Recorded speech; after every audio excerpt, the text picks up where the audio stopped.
Good morning, friends. Welcome. Matt Greer here. Welcome to Monday Morning Music with Matt. I'm so pleased that you're with us this morning. We've taken a break from this for a couple of weeks. I was on vacation 1 week, and then it was Memorial Day last week, so it's good to be back at it. And I can't wait to welcome our special guest this morning, but just a couple of things before I do. I generally start by talking about what exciting things are coming up, and there are some very exciting things coming up right now. It feels like things have undergone such a shift in just the last couple of weeks, and if you watch the live stream, if you were with us live in worship yesterday or at home watching the live stream, you know that with the new CDC guidelines, basically that made a big shift for us as far as how we do worship, and that folks were allowed to sing in the room for the first time, which was just lovely to see. And that's kind of the result of this graphic that I'm showing you right now. When the latest guidelines came out a few weeks ago, it was accompanied by a chart with all of these different activities. People on the left are not vaccinated, people on the right are vaccinated. And down there at the bottom, it said singing in an indoor chorus is safe for vaccinated people unmasked. And so that happened in worship yesterday. And the really exciting news for some of us today is that this afternoon, about 5 o'clock, Chancel Choir is going to gather in the sanctuary for the first time since March of 2020, and we're just going to sing together inside.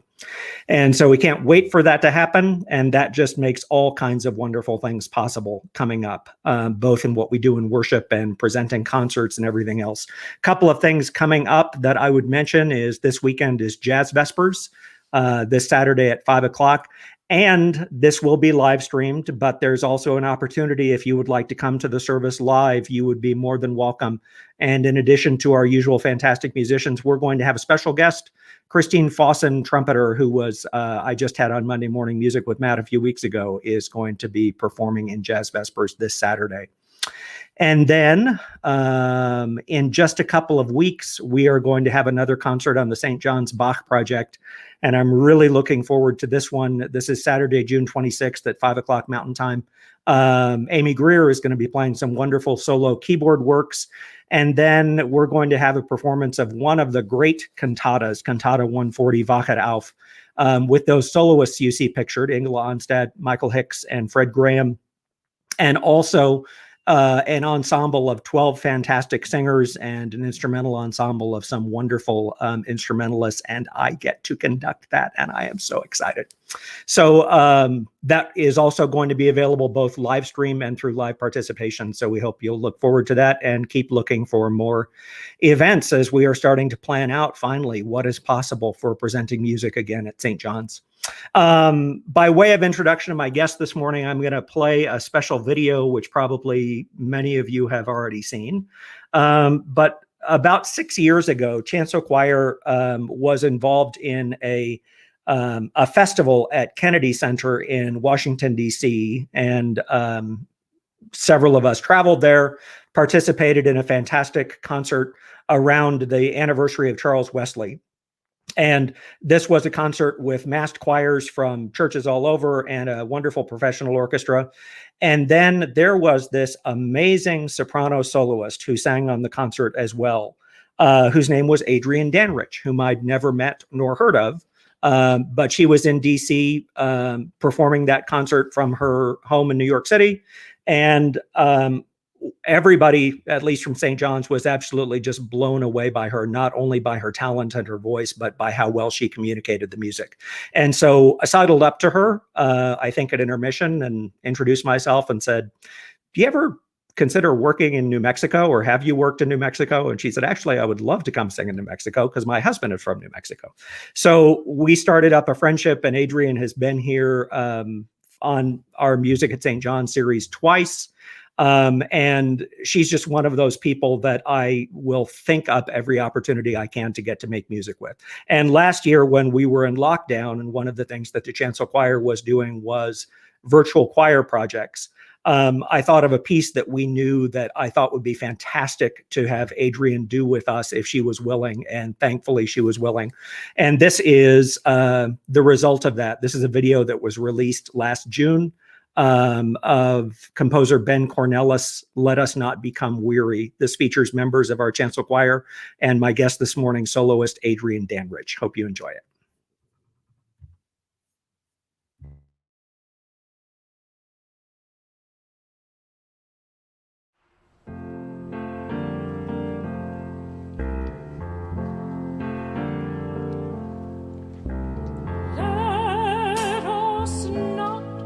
Become weary, weary in doing good, for at the proper time we will reap a harvest if we do not give up. Therefore, as we have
Still very proud of that. And that was produced by Jim Arend and Shay Perry. And we did 3 or 4 of those projects over the last year. And I was just so happy that Adrienne was willing to be a part of that. It meant the world. So anyway, she is with us this morning from New York City. Good morning, Adrienne. Good morning. Good morning. How are I you? love that song. Oh my goodness. I was know. sitting here just, it's so good for the soul. I'm doing all right, man. How you doing? I'm doing fine. I'm doing fine. Yeah, it seems like a long time ago we were doing that project. And every time I go back and watch one of those, I'm just reminded, as we were involved in all these virtual projects as you were this year. And certainly where the choir is concerned, it is not on the front end for the choir. It is not very satisfying. It is having to sit in a room and make a video of yourself, right? And then trust that something fantastic is going to come out of it. But when I hear the mix of those voices and see all of those faces and you besides, it's fantastic. Really quite amazing. And welcome to my studio, by the way. No, I've used this corner so many times during this pandemic. Oh my word.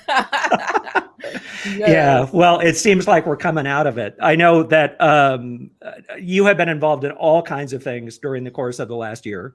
But now that we're in this new place, what's going on for you? Do you have stuff that's starting to pop up that is actual oh my gosh, real performances? Yes, so many things. During the pandemic, I explored every part of my creative self, from composing music, facilitating or adjudicating competitions. I've done master classes, spoke on many panels. I'll be speaking on a panel tomorrow with Opera America, for example. And right after this, I have a donor event that's an exclusive event. So it just goes and goes. And then next Sunday, June 13th, will be the 4th and final episode of Music as the Message, which is a program that is produced by the American Opera Project and in association with Opera on Tap. And the way that this whole Music as a Message came about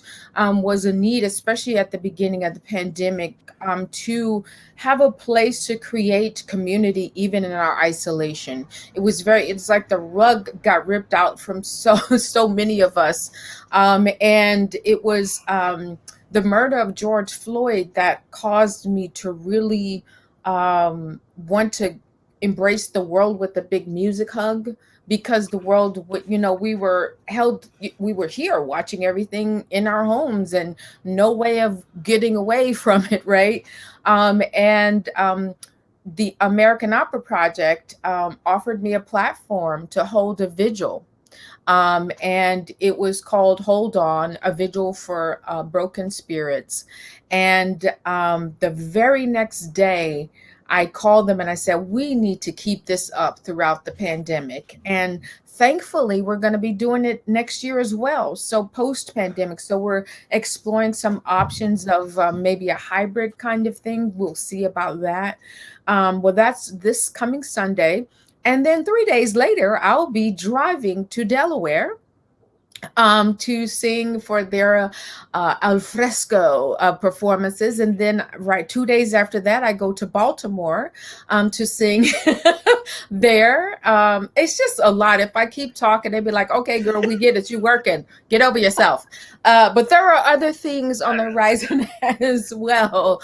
I do have to mention this, though. So when the pandemic started, we were in production at Lincoln Center Theater for the premiere of Intimate Apparel, which is by Ricky Ian Gordon and Lynn Nottage. And we were supposed to be opening like a week after everything shut down. And I remember this was a musical, right? You were in tech rehearsals. Yeah. We were, that's right. We were in tech rehearsals and, or as they call it on Broadway, previews. So we were having audiences coming in, to see us, but we were still rehearsing. And I was so excited that they are going to have us back Oh, yay. Yes, so in January, at least that's knock on all kinds of wood. Everybody knock wood, that we will be back in January at the Lincoln Center Theater. And then I'll go to my hometown, St. Louis, Missouri, to create another role. It's a new opera called Awakenings by Tobias Picker and Arye Stolman. And I Wow. will be doing that next year. So this has been just so much producing, singing, all that. I need Yeah. an assistant, Matt. You available? I am. I don't know. I don't, yeah. I have a lot going on here, Yes. but I agree that you do need an assistant. Absolutely. Oh, gosh. So I'm so glad you mentioned that Ricky Ian Gordon musical, because I remember talking to you right when everything shut down, and it must have been something to be right on the verge of opening something new and fantastic, and then talk about having the rug pulled out from under you. So I'm so happy to know that things are getting rescheduled like that. Absolutely. Actually, I just should make sure that this is clear. It is an opera. Oh, It's is the it? It's the first opera to be back at Lincoln Center Theater in that auditorium since like the 1950s or something like Oh, is that. that right? So yeah, so this is real. It's real opera, you know. Okay, cool. It's I just held. Yeah. yeah, I was there a trip maybe 5 or 6 years ago. I saw the revival of My Fair Lady in that space. And so I've always thought, and I think I saw Light in the Piazza there about 15 years ago. So I associate So that with musical. those were both directed, or at least I know that the My Fair Lady was directed by the director who's doing my show, Oh, fantastic. Bart Shear. I love that Oh, yeah. guy. Big Yeah, old deal, so Bart Shear. yeah. So you mentioned that you're from St. Louis. Yes. And so I wanted kind of the thumbnail version of how you got into all of this stuff, how it ended up that you are a professional singer. Did you grow up singing? And did you I have models did. of people who did that? I did. I grew up singing, but I grew up singing pop music. I grew up singing, the Funkadelics and Aretha Franklin, and that was the Commodores and stuff like that. Mhm. And I sang with my father's band when I was 8 years old. And I didn't know what fear was until I actually started learning how to sing.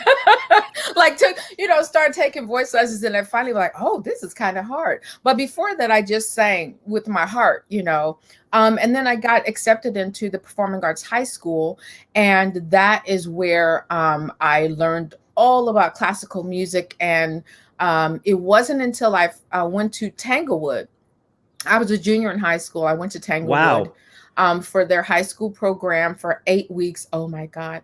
And I was after that time that I said, if I love this, I'm going to major in singing, classical music.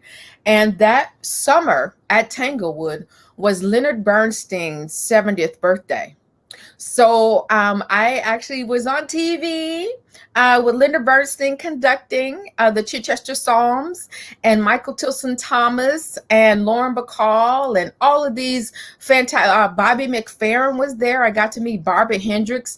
That was the first African American lady I sing live. Like I could touch her and talk to her, which I did. Barbara Hendricks was the first live diva that I had ever was able to sing with, and it changed my life. And so that's how it all began. When you had this shift and decided you may want to pursue it as a career, was your family supportive of that?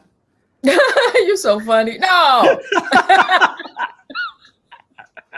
They were like, I always would joke about this because it wasn't really like this, but I would say, my mom would be like, go down in the basement. We don't want to hear all that noise. No, she never did that. But so there, when I was in high school, there was a commercial with Leontine Price singing the United Negro College Fund commercial. Mm-hmm. And reaching for a dream that's past tomorrow, another generations are coming on, I sang that thing so much, my mama really did say, would you please already, stop singing that.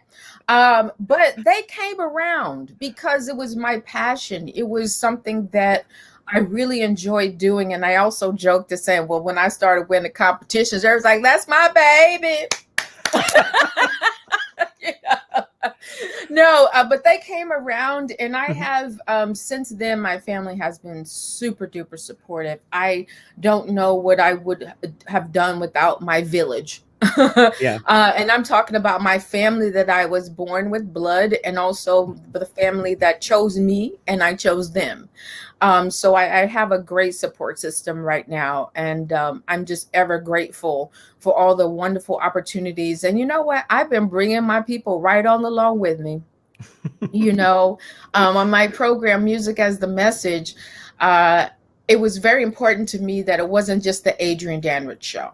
Mhm. I wanted to make sure that I included my other brethrens and sisterens in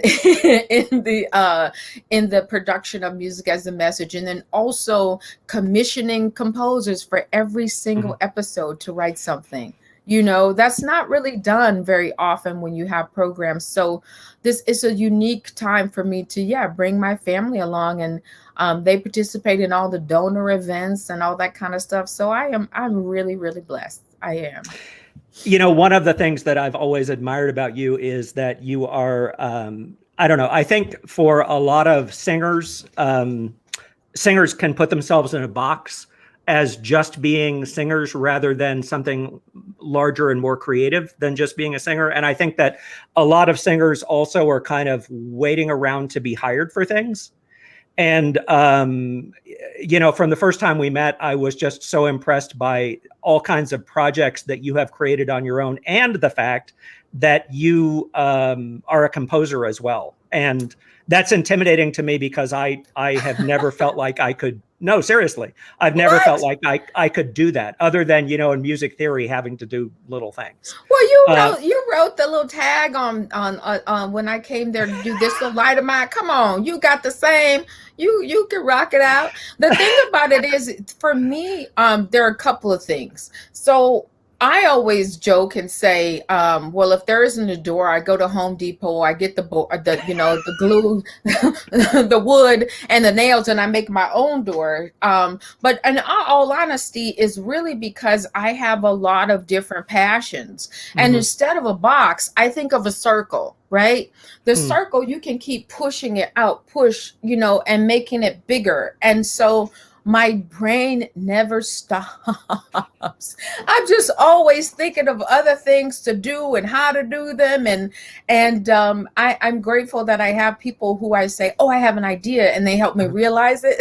So that's always been great. But as far as composing is concerned, I've always written, little bitty songs, ditties. Like for my 13th anniversary with Henry, I wrote him a little song, and for my boyfriend in college, I wrote him a song, and but I never thought of it in those terms Uh-huh. until the pandemic. Actually, I never would have called myself a composer, even though I have written music before. And I would say more than composer, I probably would say songwriter, Yeah. Okay. Yeah. because that is literally what I do. I write lyrics, I write music, or the melody, and I'm just excited to explore my entire authentic creative self, the entire me, and why not?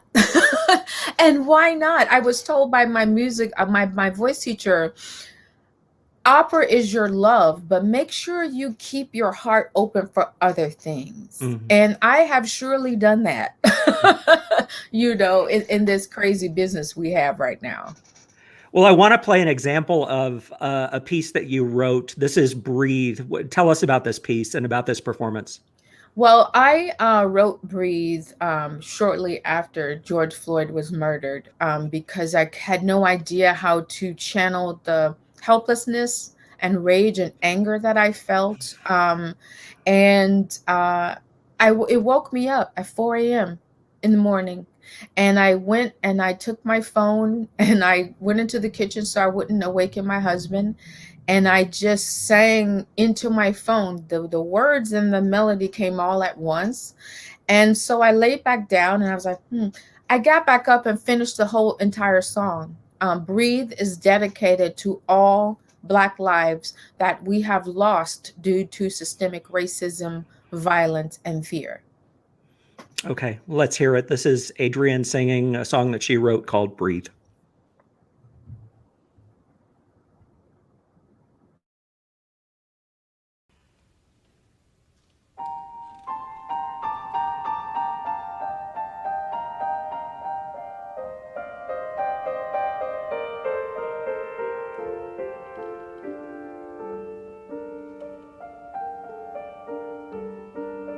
I can't breathe.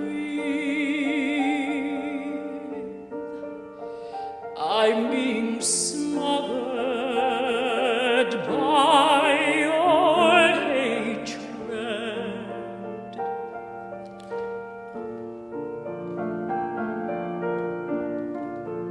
I can't breathe. Deprived of oxygen by your fear. Why do you try to justify? Step up and look me in the eyes and tell me what is in your heart. Because time and time and time again, oh, time and time and time again, you've shown me I don't matter. Oh, but can't you see? I can't breathe.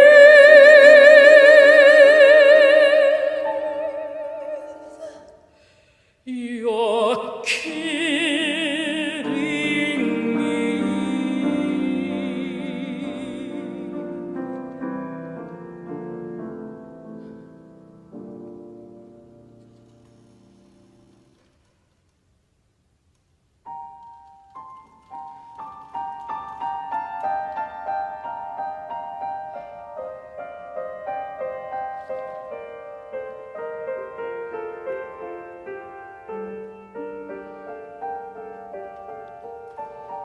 I can't breathe. I'm being smothered. Why do you hate me so? Don't understand. I just want to know how I am so reviled by you. How I am so reviled by you. Was it 'cause someone told you to? Try empathy. Try compassion. Try loving your neighbor. And please take your foot off the necks of my brothers and sisters. Remember, the greatest of these is love. I can't breathe.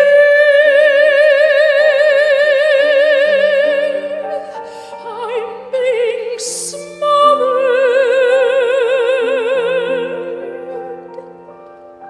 by your hatred.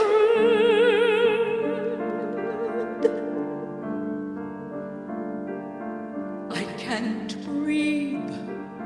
Deprived of oxygen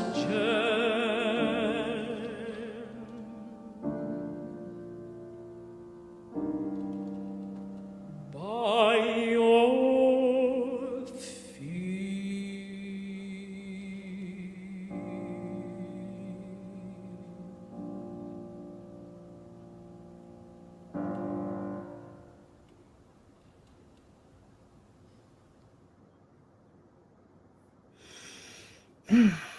Have you gotten to perform that for a live audience yet? No, I never have. The piece was performed by my good friend Nicole Houston Lane for Houston Grand Opera's Giving Voice concert, which was also not in front of a live audience. On Sunday, my good friend Joelle Lamar will sing it for the Juneteenth celebration we're doing. I should mention that um, my wonderful collaborator, Drew Heminger, was the person who wrote that gorgeous piano accompaniment Hmm. to the piece, and it actually started off as a pop tune. And I called him and I said, Drew, I need this to be an art song. So do your Drew thing, Drew thing, and he took everything basically up an octave, and hence, you know, the beautiful art song that this is as of now. And then the awesome pianist is my good friend Maestro. He's actually the conductor of the symphony who played for me. That was with the Fairfax. We're in Fairfax or Fargo. It was he conducts at both Fairfax. Oh, we were in Fargo, Moorhead Symphony, and he was actually one of my teachers at CCM. And my college conservatory when I did my master's degree, and he just played so exquisitely. So I look forward to the day that I can sing it in front of a live audience. Yeah, I can. I mean, it's oh God, it's so powerful, and It's very difficult to, as you can see, I was barely yeah. holding on But I emotionally. can only imagine when you're getting feedback from an audience, what that's going to be like for you to include in programs. Yeah, I can. Nicole, when she sang it for the Giving Voice, she called me right after FaceTime. She said, "You ruined my makeup. Now I have to have Bridget or whatever the lady's name. Bridget, can you come and fix my makeup?" she was like, it is very emotional, and because it's raw, Uh-huh. it's very raw, and it's more direct than I usually my mottos are, you know, bring light into the world and do no harm, right? And that means with my words or actions. So uh, this poem speaks without considering necessarily how other people are taking it. It Mhm. really was an outpouring of my entire heart into that song. Um, The first time that you were here with us, Adrienne, it was to perform a lecture recital show that you created called "This Little Light of Mine," which mhm. was about the history of African American opera singers, and I think back so fondly on that performance and hearing that and it being done here. You mentioned Barbara Hendricks as being kind of maybe the first person who looked like you who sang opera that you got to meet and hear live. And Mhm. who else has been important to you in that regard? Well, I haven't gotten to meet these people, but this little light of mine is the stories of Marian Anderson and Leontine Price, and of course, you know, within that show, I acknowledge so many other African Americans who made it possible Mm-hmm. for me to be where I am today as a singer in this field. Martina Arroyo. I met her and I studied with her actually for a short Wow. period of time when she was in at IU. And then when she moved to New York, I've been to her beautiful penthouse right across the street from Central Park. And, you know, it's been a while, but she really encouraged me to follow my acting instincts because I think until you are given license sometimes to say you can create for real, you're not in school anymore. Mrs. Arroyo really helped me with that, but I cannot leave this conversation without acknowledging a couple of people who have been in my life for all my life almost. My voice teacher, Mary Stuckey. I started studying with her when I was in high school. I won a competition to go and study at Washington University in St. Louis, Missouri. And when I went away to Eastman, she went away to Cincinnati, and I went to Cincinnati to study with her for my master's degree, and she's still my teacher to this day. Some other people I'm grateful for is my coach here in New York City, Neil Gorman, and my beautiful godparents, and my mama and my daddy and my cousin. My cousin Giselle took me under her wing, and I look a lot like her. So if you saw her, you'd be like, "Is that your mama?" No, she's not, although she acts like it. And so so many famous people have affected me, but honestly, it's the people who surround me in my everyday life that have really bolstered me and kept me going. And I do have examples, obviously, of very famous people who I still look to for dramatic stuff, for, to listen to new roles and stuff like that. But it's the people in my personal village that I lean on the most throughout my career. I was sick in bed a couple of weeks ago, and I watched the documentary. I think it's called The House, about the Metropolitan Opera House that Leontine Price is in. Yes, I love that. Oh my gosh, yeah, and she is just hysterical, and what a force! And all of the stuff around, the premiere of the Samuel barber Anthony where she and was Cleopatra, stuck in the which was written for her, and I mean all the chaos, and she just seems so rock solid. And I couldn't, if I had got stuck in that tomb, like she said, I'm claustrophobic. I would not be ladylike. I'd be like, let me out of here. She was so calm. I would not have been that calm. I'm sorry. Yeah. Yes. It's worth watching if nobody else has seen it. You mentioned your voice teacher whom you've studied with since high school. I think people are sometimes surprised to hear professional singers say that they are taking voice lessons or studying. Mm-hmm. And of course, I mean, why would you be surprised? I don't know.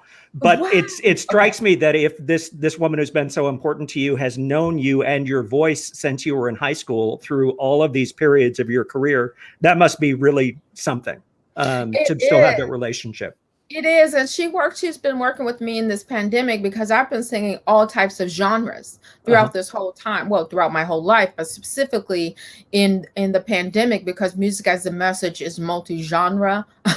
And so she has been I could not imagine not being able to call her for advice, and she gets me together in like 10 minutes because she knows exactly what I'm doing. But the thing about it is that we are living beings, right? So as your body gets older, your voice changes. I'm sure people only talk about when boys have their voice changed, right? From boys to when they become teenagers.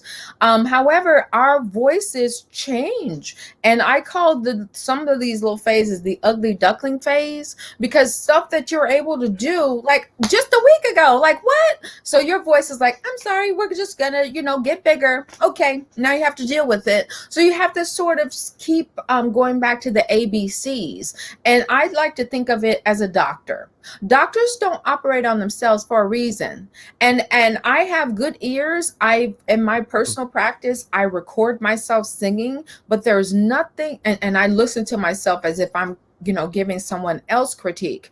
However, there's nothing better than having outside ears that you trust to say, first of all, you're doing it right. Or second of all, try again. And this is how.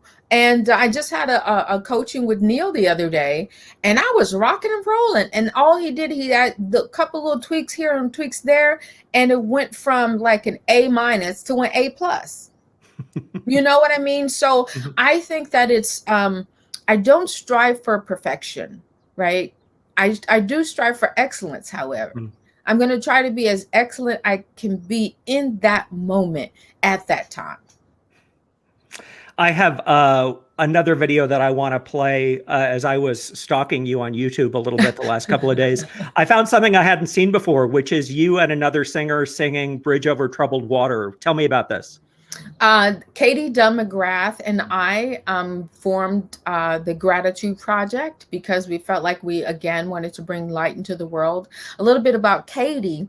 Katie, I met her when I was in high school in St. Louis. She was my cousin Giselle's boss, and she actually threw a engagement party for me and Henry, you know, when we got engaged all those years ago. And Katie moved to, she retired, moved to New York, and started a cabaret career after she Wow. retired from working at the as a marketing executive. And I just love her so much. She and her beautiful partner Chet put this all together, and yeah.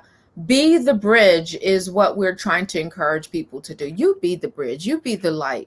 And if we all try to take on that mantle, we'll have a much better world. So this is Adrienne and Katie singing Bridge Over Troubled Water. Enjoy.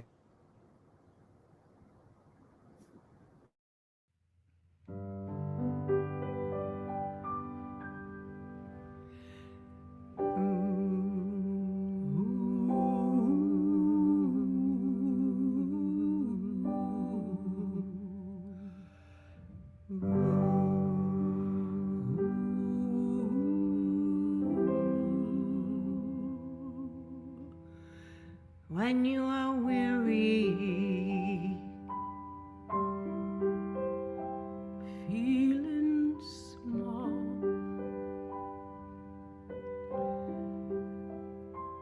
when you are down and out,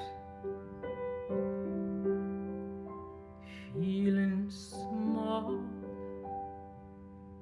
when tears are in your eyes, I will dry them all. I am on your side. When darkness comes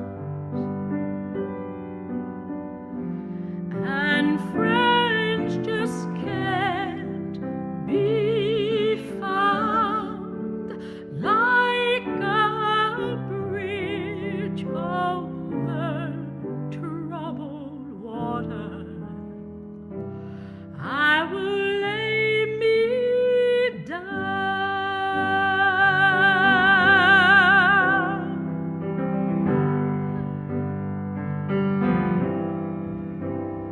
When you're down and out, when you're on the street, when evening falls so hard, I will comfort you. I am on your side. When times get rough and pain is all around, like a bridge over troubled water, I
beautiful. It almost feels like it wasn't even me. I was like, who that girl singing? Do you It's think? so Well, I was going to ask because you started off singing pop music, and you still sing pop music some. Do you feel like it's a different technique, or do you even think about it, or? It's not a different technique, just a different placement, right? I mean, if I'm singing this little light of mine, I have all that backspace open. But if I wanted to do it in a more pop, I just put it a little here. This little light of mine, I'm gonna let it. That. So it's just placing a little bit more forward than the backspace. Gotcha. Yeah. No, that was really great to hear you sing. Thank you. So whenever I have a guest on, I ask them to share a piece of music that they love. So I asked Adrienne to do the same. And when you sent me this yesterday, I was surprised. I don't know why. Had you never but I was seen it? surprised. Oh yeah, Okay. You just never know. So Adrienne sent me the beginning of the Dies Irae from the Verdi Requiem conducted by Leonard Bernstein. And so why'd you choose this?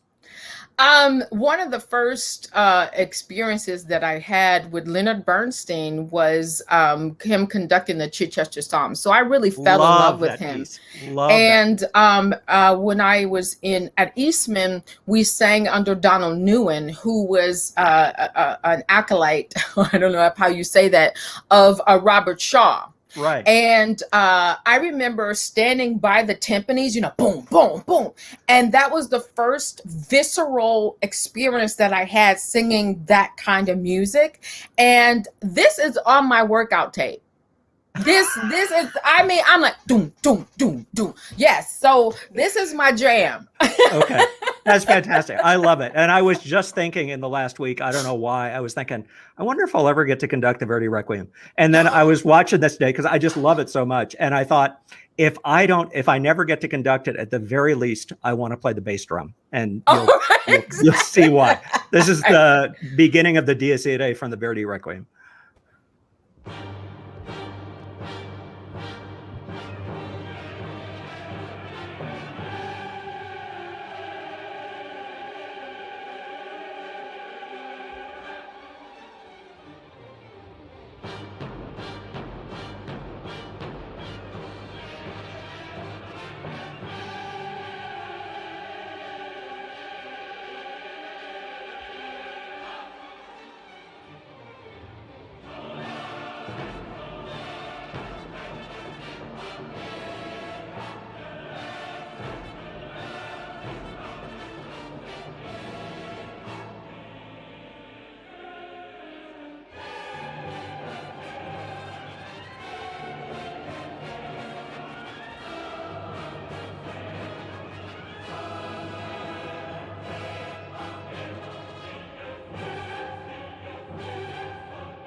Yeah, that is the jam.